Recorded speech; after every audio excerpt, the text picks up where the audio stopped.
ఏదైతే 2019 సార్వత్రిక ఎన్నికల సందర్భంగా ఒక్క అవకాశం పేరు మీద అనేక రకమైనటువంటి అభివృద్ధి కార్యక్రమాలు చేసినప్పటికి కూడా తెలుగుదేశం పార్టీని కాదని, నారా చంద్రబాబు నాయుడు గారి ముఖ్యమంత్రి నాయకత్వాన్ని కాదని మీరందరూ కూడా ఒక అపోహకు గురై ఈ రాష్ట్రాన్ని అన్యాయం చేసినారు. జగన్మోహన్ రెడ్డి గారికి అవకాశం ఇచ్చని సందర్భంగా తెలియజేస్తూ ఉన్నాను. ఈ ఒక్క ఛాన్స్ ఇచ్చి మనము చేసినటువంటి పాపాలకు ప్రాయశ్చిత్తం చేయాలని చెప్పేసి, చేసుకోవాలని చెప్పేసి ఈరోజు ఈ ఆంధ్రప్రదేశ్ రాష్ట్రంలో ఉన్నటువంటి ప్రతి ఒక్క ఓటరు కూడా పశ్చాత్తాపడేటువంటి పరిస్థితుల్లో ఉన్నారు. వీళ్ళు వాళ్ళని కాదు, అన్ని రకాల వర్గాల వాళ్ళు కూడా అధఃపతాళానికి నెట్టివేయబడినటువంటి పరిస్థితులు రాష్ట్ర వ్యాప్తంగా ఉందని చెప్పి సందర్భంగా తెలియజేస్తూ ఉన్నాను. ఈ రోజున మీరందరూ గమనిస్తే గడచిన 4 సంవత్సరాల 9 నెలల పరిపాలన అనేది ప్రతి నియోజకవర్గ ప్రజల మీద కూడా ఒక రాక్షస పరిపాలన కిందే కనపడుతూ వచ్చింది. అనేక రకమైనటువంటి దాష్టికాలకు గురైనారు సామాన్య ప్రజలు, అనేక రకమైనటువంటి ఇబ్బందులకు గురవుతూ వస్తున్నారు. ఆర్థికంగా చితికిపోయినటువంటి కుటుంబాలు రాష్ట్రంలో ఏ మూలకు పోయినా కనపడుతూనే వస్తూ ఉన్నాయి. మీరు ఒకసారి గమనిస్తే 4 సంవత్సరాల 9 నెలల పరిపాలన తర్వాత జగన్మోహన్ రెడ్డి మళ్ళీ ఎన్నికలకు సిద్ధమనే పేరు మీద ఏమాత్రము ఆయనకు ఆత్మవిశ్వాసం లేనటువంటి పరిస్థితుల్లో మన హిందూపూర్ పార్లమెంటుని, మన కదిరి నియోజకవర్గ అభ్యర్థుల విషయంలోనే, ఎంపిక విషయంలోనే ఒక్కసారి ఆయన చేసినటువంటి ఎంపిక విధానాన్ని ఒక్కసారి అందరూ అర్థం చేసుకోమంటున్నాను. బళ్ళారి నుంచి ఒకరిని తీసుకొస్తారు, బెంగళూరు నుంచి ఒకరిని తీసుకొస్తాడు. వీళ్ళిద్దరి పంచాయతీ చేసేకి పుంగనూరు నుంచి పుడింగుని తీసుకొస్తాడు. మన నియోజకవర్గం మీద బళ్ళారోళ్ళ పెత్తనమో, బెంగళూరు వాళ్ళ పెత్తనమో, పుంగనూరు పుడింగు పెత్తనమో అవసరమా అని చెప్పేసి కోరుతున్నాను. మరి మనము చేతగాని వాళ్ళ మాదిరిగా కనపడుతున్నాం. జగన్మోహన్ రెడ్డికి పక్కనే ఉన్నటువంటి జగన్మోహన్ రెడ్డికి పక్కనే 28 కిలోమీటర్ల దూరంతో పులివెందుల్లోనే ఉన్నటువంటి ముఖ్యమంత్రి పక్కన ఉన్నటువంటి నియోజకవర్గానికి ఏదైనా కనుచూపు మేరలో ఉంది, ఏదైనా మంచి చేసినాడా అంటే వాళ్ళ బాబాయిని చంపడానికి గొడ్డలు కొనుక్కొని పోయినాడు కదిర్లో. అంతకు మించి తెచ్చినటువంటి పరిశ్రమలు కానీ, చేసినటువంటి మేలు కానీ కించిత్ కూడా లేదనేది వాస్తవమా కాదా ఒక్కసారి ఆలోచన చేసుకోమంటున్నాను.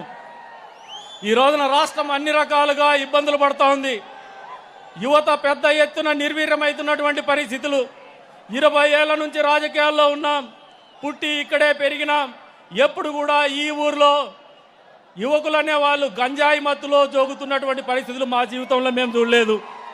మొట్టమొదటిసారిగా యువత అంతా కూడా గంజాయి మత్తులో జోగేటువంటి పరిస్థితుల్లోకి పరిపాలన చేస్తున్నటువంటి ఘనత జగన్మోహన్ రెడ్డికే దక్కుతుంది. ఈ రోజున పెద్దలు గౌరవనీయులు నారా చంద్రబాబు నాయుడు గారిని కోరుతా ఉన్నాం, ఈ రాష్ట్రంలో యువతను కాపాడండి. నిర్వీర్యమైపోతున్నటువంటి యువత, తెలుగు జాతి భవిష్యత్తు యువత, అటువంటి యువతను కాపాడుకోవాల్సినటువంటి బాధ్యత, గురుతరమైనటువంటి బాధ్యత అందరి మీద ఉంది. ప్రత్యేకించి అనుభవజ్ఞులైన మీ మీద మరింత ఎక్కువ ఉందని చెప్పేసి కూడా ఈ సందర్భంగా జెండాల కింద దింపమా, జెండాల కింద దింపు. గతంలో పెద్దలు వచ్చిన రోజున కూడా అడిగాం, ఇమాము మౌజన్లకి జీతాలు ఇచ్చినటువంటి ఘనత తెలుగుదేశం పార్టీకి గౌరవనీయులు చంద్రబాబు నాయుడు గారికి మాత్రమే దక్కుతుంది. బాబు జెండాలు దింపమా, లైవ్ ఉంది అక్కడ, జెండాలు దింపు. ఆ కెమెరా కట్టం ఉంది, వెనక కెమెరాలు ఉన్నాయి, జెండాలు దింపాల బాబు. జనసేన సోదరులు మీ ఉత్సాహం లాస్ట్లో చూపిద్దరు, జెండాలు దింపండి. ఇమాం మౌజన్లకు జీతాలు ఇస్తున్నారు కానీ ఈ రోజున ఈ ప్రభుత్వం వచ్చిన తర్వాత ఆ జీతాలు కూడా సకాలంలో కానీ ఆలస్యంగా కానీ అందేటువంటి పరిస్థితులు లేవు. పేదరికంలో మగ్గిపోతూ ఉన్నారు. సొంత ఇంటి కళ నెరవేరనటువంటి పరిస్థితుల్లో గ్రామంలో ఉన్నటువంటి ఇమాం మౌజన్లు ఉన్నారు. వాళ్ళందరికీ ఎన్టీఆర్ హౌసింగ్ పేరు మీద మన ప్రభుత్వం రాబోతోంది. ఖచ్చితంగా మీరు ముఖ్యమంత్రి అవుతున్నారు. మీరు వాళ్ళందరి జీవితాల్లో కొత్త నూతన ఉత్సాహాన్ని కానీ కొత్తదనాన్ని కానీ తీసుకురావాలని చెప్పేసి కూడా ఈ వేదిక మీద నుంచి మిమ్మల్ని కదిరి నియోజకవర్గ ప్రజల ముస్లిం సమాజం తరపున అడుగుతా ఉన్నానని చెప్పేసి మిమ్మల్ని అర్థిస్తున్నామని చెప్పేసి కూడా ఈ సందర్భంగా తెలియజేస్తా ఉన్నాను. అంతేకాదు కాపులను కూడా కాపాడాల్సినటువంటి బాధ్యత మీ మీద ఉందని చెప్పేసి కూడా ఈ సందర్భంగా మీకు తెలియజెప్తా ఉన్నాను. ఈ ప్రాంతంలో పరిశ్రమలు లేవు. మీరు తీసుకొచ్చినటువంటి హంద్రి నీవా సుజల స్రవంతి నీళ్లు తప్పితే తాగడానికి నీళ్లు లేనటువంటి కరువు ఈ రోజున విలయతాండవం చేస్తోంది. మళ్ళీ మీరు అధికారంలోకి వస్తే కొన్ని మండలాల్లో మాకు ఎక్కడ కూడా చెరువులను నింపేటికి హంద్రి నీవా జలాలను చెరువులు నింపే కార్యక్రమానికి ఇబ్బందికరమైన పరిస్థితులు ఉన్నాయి. గాండ్లపెంట, ఎన్పికుంట మండలాల్లో, తలుపుల మండలంలో వీటిని మన ప్రభుత్వం వచ్చిన తర్వాత పూర్తి చేయాలని చెప్పేసి కదిరి నియోజకవర్గ ప్రజలందరి తరపున మిమ్మల్ని అభ్యర్థిస్తాను అని చెప్పేసి కూడా ఈ సందర్భంగా తెలియజేస్తా ఉన్నాను. అంతేకాదు ఒక ప్రభుత్వ ఇంజనీరింగ్ కళాశాలలు కూడా మాకు కేటాయించమని చెప్పేసి కూడా మిమ్మల్ని అందరినీ కూడా కోరుతా ఉన్నాను. మరి ఇన్ని రకాలుగా మీ ప్రోత్సాహం ఎందుకు ఈ నియోజకవర్గానికి అవసరం అంటే సార్, మా బాధను ఒకసారి అర్థం చేసుకోండి. 99 నుంచి 2004 వరకు అలయన్స్ పార్టీలో మేమున్నాం.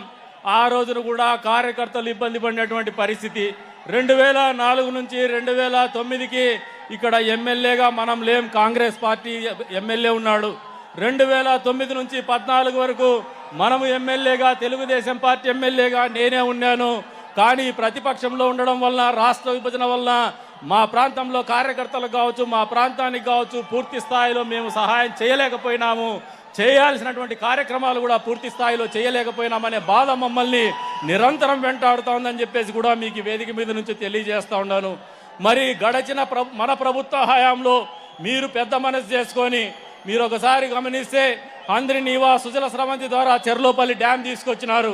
ఆ చెర్లోపల్లి డ్యామ్ నుంచి మా మున్సిపాలిటీకి తాగునీరు కేటాయించినారు. కానీ మీరు కేటాయించినటువంటి జలాల్ని కూడా ఇంతవరకు మీరు అందజేసిన ఈ ప్రభుత్వం అమలు చేసినటువంటి పరిస్థితులు లేవు. అంతేకాకుండా అసంపూర్తిగా ఉన్నటువంటి మైనారిటీ పాలిటెక్నిక్ కావచ్చు, మైనారిటీ హాస్టల్స్ కావచ్చు పూర్తి స్థాయిలో చేయలేనటువంటి పరిస్థితుల్లో ఈ ప్రభుత్వం ఉందని చెప్పేసి కూడా మీకు ఈ సందర్భంగా తెలియజేస్తా ఉన్నాను. ఈ జిల్లాలో మా నియోజకవర్గాన్ని మీ ప్రభుత్వం వచ్చిన తర్వాత, మీరు ముఖ్యమంత్రి అయిన తర్వాత అనంతపురం జిల్లాలో కదిరి మీద ఒక ప్రత్యేకమైనటువంటి దృష్టి సారించి ఈ ప్రాంత అభివృద్ధికి పాటుపడమని చెప్పేసి కూడా వీళ్ళందరి తరపున మిమ్మల్ని మనస్ఫూర్తిగా కోరుకుంటున్నానని చెప్పేసి కూడా ఈ సందర్భంగా తెలియజేస్తా ఉన్నాను సార్. మరి ఇన్ని రకాలుగా ఒడిదుడుకులు ఎదుర్కొంటూ ఎన్ని ఇబ్బందులకు ఎదురైనా కూడా జెండాని కింద పడేయకుండా జెండాని మోసినటువంటి కార్యకర్తల కష్టాన్ని, వాళ్ళ ప్రయత్నాన్ని పూర్తి స్థాయిలో అర్థం చేసుకొని ఈ ప్రాంతంలో తెలుగుదేశం పార్టీ కార్యకర్త భవిష్యత్తులో మా ప్రభుత్వమే అభివృద్ధి చేసిందని సగర్వంగా తలెత్తుకునేటువంటి పరిస్థితుల్లో మా నియోజకవర్గాన్ని మీరు నిలబెడతారని చెప్పేసి కూడా మనస్ఫూర్తిగా కోరుకుంటూ అవకాశం కల్పించినటువంటి మీకు పేరు పేరున ధన్యవాదాలు తెలుపుకుంటూ ఇప్పుడు పెద్దలు గౌరవ